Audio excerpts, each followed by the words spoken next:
Hey guys, Trish's Boosters here and welcome back to another Yu-Gi-Oh video. Today we're continuing my win a box journey. As you can see, there's some pretty intense rock, paper, scissors going on, but eventually I do manage to win that. As you've seen in the thumbnail, today I'm playing against Adamancipator and I will be piloting Phantom Knight once again. I'm not showing you the deck list because it's still the same deck list I used the previous two videos, I think. Just because I think that's basically the best build of the deck nearing the end of the pre-Lightning Overdrive format anyway. But if you do want to see the deck list, I will link one of the videos up here, so you can just click that link and check the deck list. But yeah, that's saving us some time, so we can actually dive into the replay right away. So let's just do that.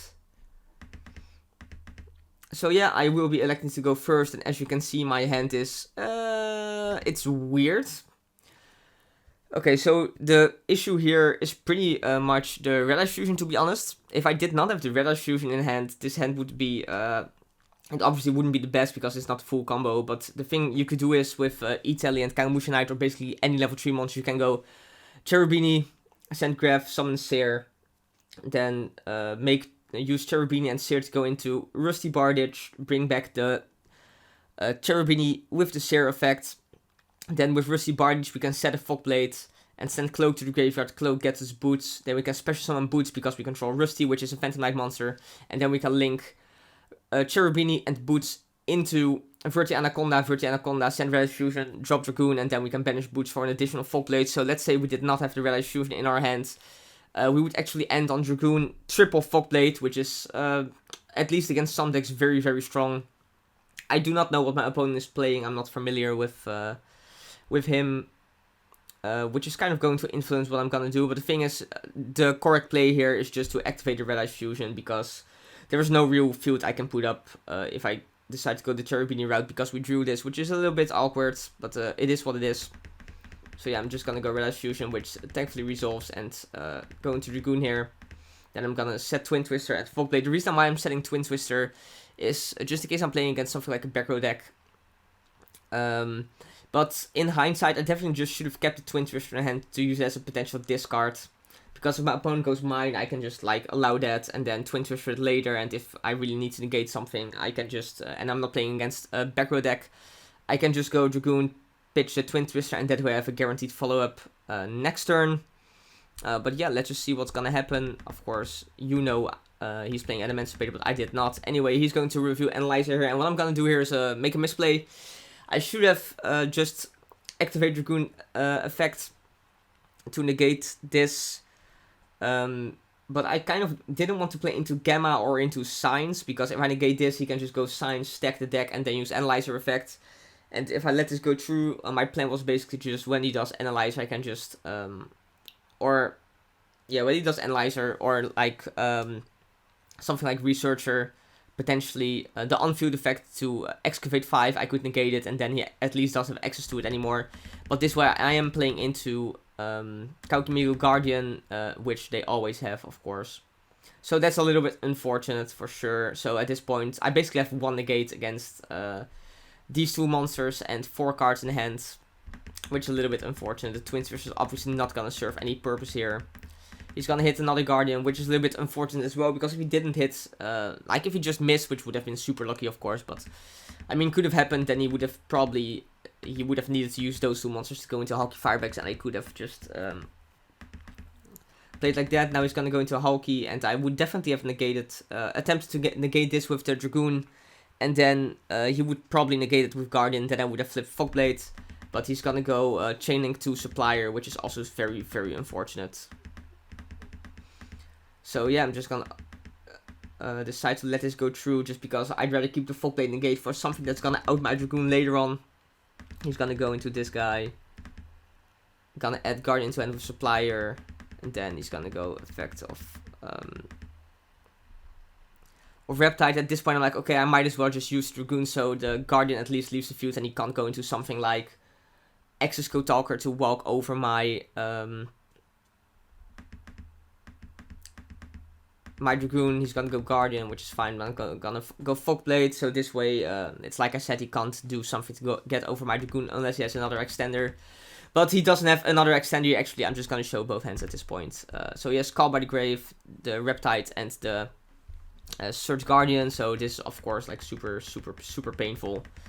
He's just gonna go swing into my life points with Dragoon and Alki Firebacks. Then he's gonna link into the Unicorn, pitching the what's it called? The the Crystal Reptide to spin back the Fogblade, and this way he actually makes the quick effect of Reptide Life, so he has the DD Crow effect, which is admittedly very good against my deck.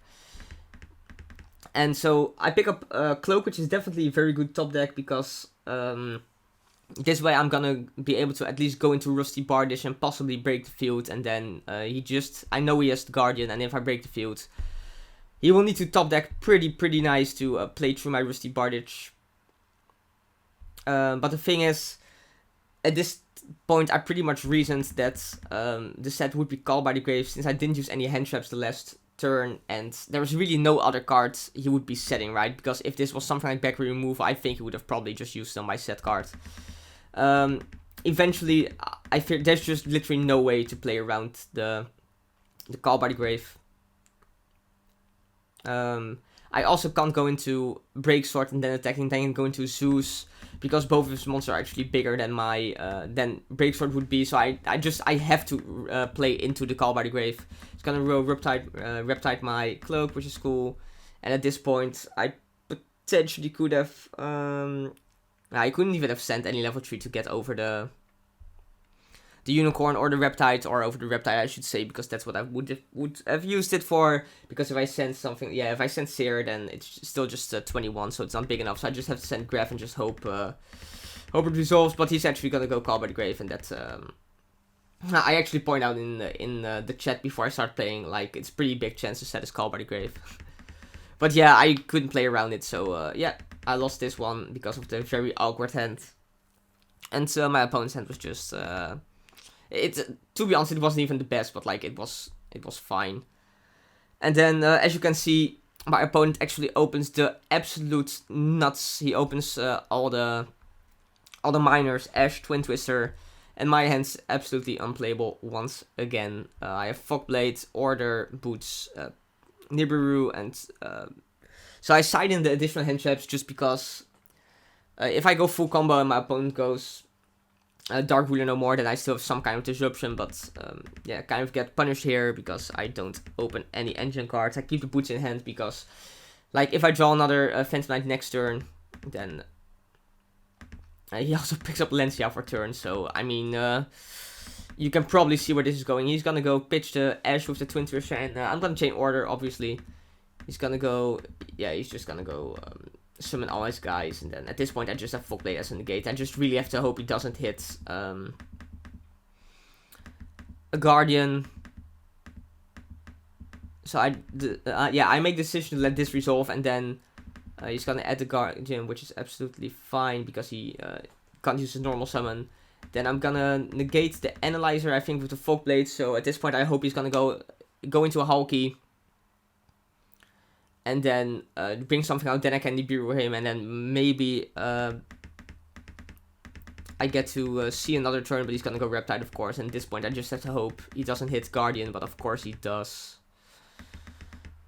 I mean, draw all the minors, Twin Twister, Ash, Lancia, and then also hit Guardian, right? Must be nice. He's just gonna go play some Yu-Gi-Oh! Here.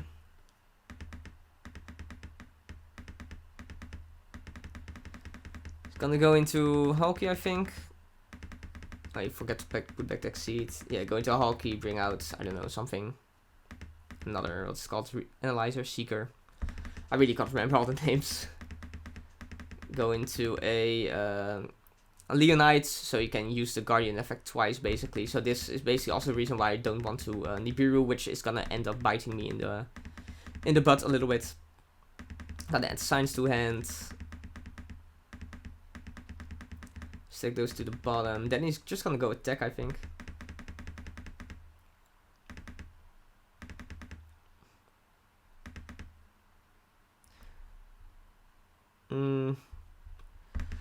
Yeah, so what I probably should have done is I should have just Nibiru'd here to get rid of the Guardian, then he wouldn't have double Guardian on the next turn, but I decided not to.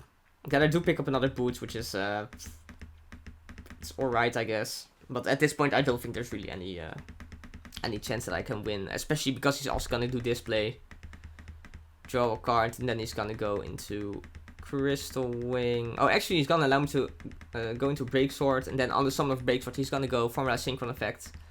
Go into Crystal Wing, so at this point I have to play through 3 Monster Negates and Alencia, which I'm not aware about, but I figure that basically the game's over, right? But I'm just gonna kind of play it out for fun. I'm gonna attack, then go into main phase 2, I'm gonna try to pop the Crystal Wing, which he's gonna negate, and then he's gonna chain the Reptide effect, or the Leonite effect to bring back the Guardian, which is very strong for sure, because that way he can use the Guardian to prevent my Break Sword from summoning back the 2 Phantom Knights. I'm gonna go get the Shade Brigandine. With Fog Blade, I'm gonna bring out Break Sword. Then I'm gonna bring out Shade Brigandine, since I don't have any traps in my grave anymore. And then I'm gonna go into Link Spider, because I can still summon Non-Dark since he negated the Break Sword. And then I'm gonna go into Verte. And then this actually would be, well, like, it obviously wouldn't win me the game. But at least I could clear his field. And then I'd have to play against Double Signs. So yeah. But of course I just have 1200 life points, so I was just doing this to kind of make the video more fun, I guess. So yeah, a little bit unfortunate. My score in the winner box is now 3-2, so my odds of topping are not very high anymore. Like, I probably can't top anymore. But I'm gonna play the last match anyway from the Swiss rounds, just to show you guys how it goes. A little bit unfortunate. I topped, like, I don't know, 4 or 5 winner boxes in a row, and then when I do a video series on it, I don't, so a little bit unlucky, but that's just part of it, right? Phantom Knight might not be in the best place in the format, and I definitely think that with the next set, it's not getting any kind of support, and a lot of decks that are already good are getting support, like Tri-Brigade, Dino. So yeah, it's definitely time to start looking at a different deck, probably. Or not, maybe I can think of something cool to do with the Phantom Knight deck. I'm not sure yet. But yeah, guys, that was the video. You know the deal. If you made it all the way to the end of the video, be sure to leave a like. Leave a comment if you have like any thoughts you want to share. And if you aren't subscribed yet, but do enjoy this type of content, I highly recommend doing so. And if you do, I'll see you in the next one. Bye!